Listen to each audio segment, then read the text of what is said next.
The number one killer of all success, and this is going to sound so simple to you. I want you to brace yourself here because I think some of you already know what it is. And so don't take it lightly when I say that the number one killer of all success is fear. You've probably heard it before. If you're into self-development, so you're looking for something a little more advanced or something you haven't heard before. See, the thing about fear is that a lot of people are ashamed and embarrassed to admit that they're afraid.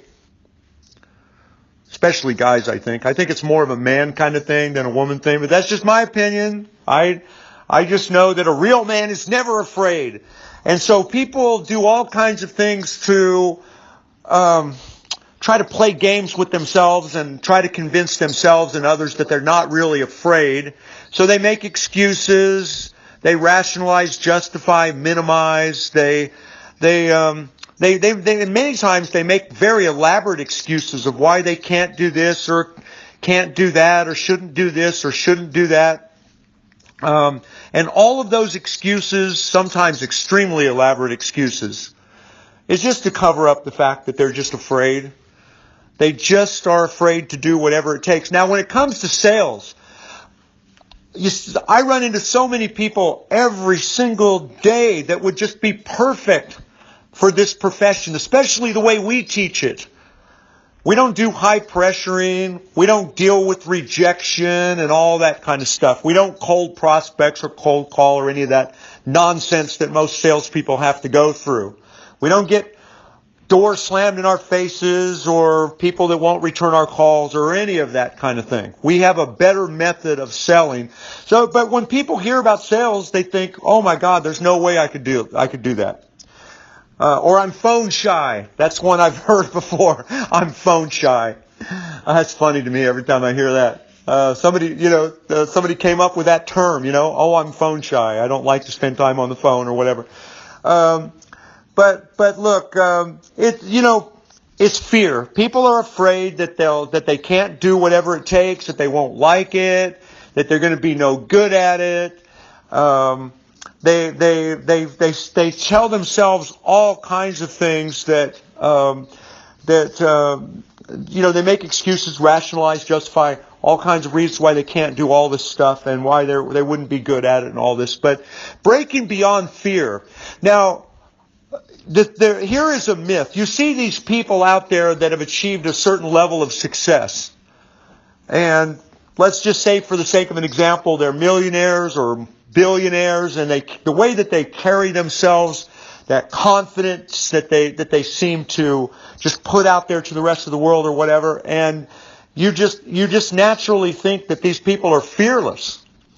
And yet I've had the pleasure and the privilege of getting to know some of these people and then having them tell me in private that they've had to deal with all of the fears, all of the insecurities.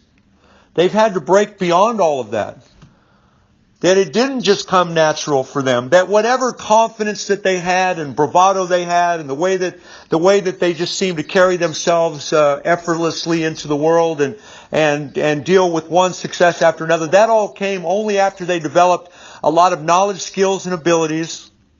I'll say it again. It only came after they developed, over a period of time and going through a considerable amount of pain and suffering, they developed some real confidence based on their knowledge, skills, and abilities. They had to pay a price to get all of that. There's an old quote. It just says, "Confidence is a plant of slow growth." I think that comes from the 16th century or the 15th century, but it's so true. Look, whatever confidence that I have, it comes from skills that I've developed and my ability to get up and speak in public. We did seminars for 8 or 9 years before I could do that without being terrified. The very first seminar that we ever had, September 22nd, 1990. Think about how long ago that was. My good friend and mentor, Russ Von Holscher, hosted that event for us and for our clients. We had 150 some people that showed up for that event. And Eileen and I, we were too scared. These were our clients now. And Russ helped us put the whole promotion together and showed us how to do it and told us it would be a good, bold move for us to do it and convinced us that it would be fun or whatever. We were too scared to walk in front of the group, stand there behind the podium and say hello to people. That's how insecure we were. That's how scared we were. Now, by the end of the day, because that was just a one-day seminar, people were coming in the hallways to talk with us at every break time, and at lunchtime we had all these people surrounding us. And by the end of the day, we had broke through some of those fears. And within 6 months, we were having our own seminars. But I was still terrified every time. I was still frightened beyond comprehension, and going through getting sick before having to go and open those seminars up, being in the bathroom throwing up and losing my voice, sweating profusely, forgetting what I was going to say, just dealing with all of that before I finally learned how to just stand up there with some real confidence and be able to effectively communicate in front of a group of my own clients, people that were there because they liked me and they wanted to hear what I had to say. So today I walk up on the stage and I'm not scared anymore at all. I love it. Actually, I actually love it.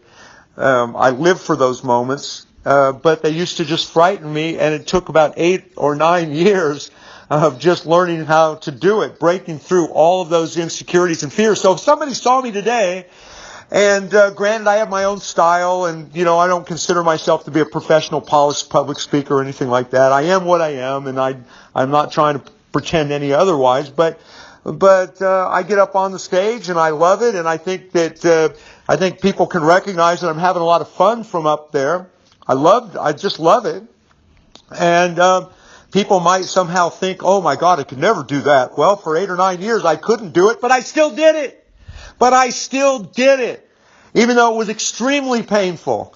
Even though I went through all kinds of, I put myself through a living hell. Now, had I known now what I knew then, I could have shortened all of that up. I didn't have to spend 8 or 9 years suffering.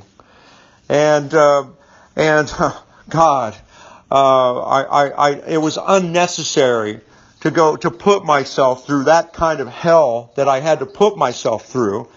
If I would have just gotten some simple coaching from somebody, and if I would have been honest enough just to admit that I was just terrified. See, I was never able to the number one enemy of success is fear, but so many people won't just admit it. People didn't know it back then. I kept it all to myself. My wife knew it. My wife knew that I was in the bathroom getting sick. But nobody knew it. Nobody but me. I carried it all with me. I was ashamed to admit it. And I think so many other people are just ashamed to admit it too. They just will not admit that they're afraid, because once you get to that place and where you can just be honest with yourself that is the problem, you can work through all of your fears. In fact, now there is a great book, Susan Jeffers, who's no longer with us. Susan wrote a book called Feel the Fear but Do It Anyway, or something like that. Feel the Fear and Do It Anyway. And I'll give you the one idea from that book. You don't have to read the book to get this one basic idea that Susan said. And it's such a great idea too. Make fear your constant traveling companion. Don't try to get beyond the fear. Use it. Channel it. Rechannel that fear. It's great energy. Great positive energy. Make it your constant traveling companion. Well, I'm not afraid of public speaking anymore, but there's still things I have to do. Still things I'm pushing beyond my comfort zone constantly, that's all growth is beyond your comfort zone. So I am still reaching, I am still pushing, I am still doing things that I'm afraid of, and I'm continuing to do them, because that's how you develop your confidence and your power. And so fear is just right there. It's the energy. I don't let it stop me, and you should never let it stop you either. It's the number one enemy of all success. You've got to do what makes you most afraid and move beyond it. Now, I will say that even though I'm beyond a lot of my fears, I still deal with a certain level of uncertainty. I'm still taking big risks in business every day. And again, I'm making uncertainty my constant traveling companion. So anyway, I hope something I've said here has helped. I hope that if you're like me and you're dealing with all these insecurities and fears and that kind of thing, you'll just get honest about it. You won't try to cover it up. You won't try to hide it. I didn't have to spend 8 or 9 years suffering needlessly. I could have gotten some help. I could have got some coaching. I didn't have to figure it all out on my own like I ultimately did, how to transcend it all and get beyond it. There was unnecessary suffering. At the same time, I didn't let it stop me either. And you should never let your fear stop you. Never, never, never. So, hope something I've said here has helped. If you're one of my students, thank you. If you're not one of my students and you want to know more about what I'm doing, click on the link below. And bye for now.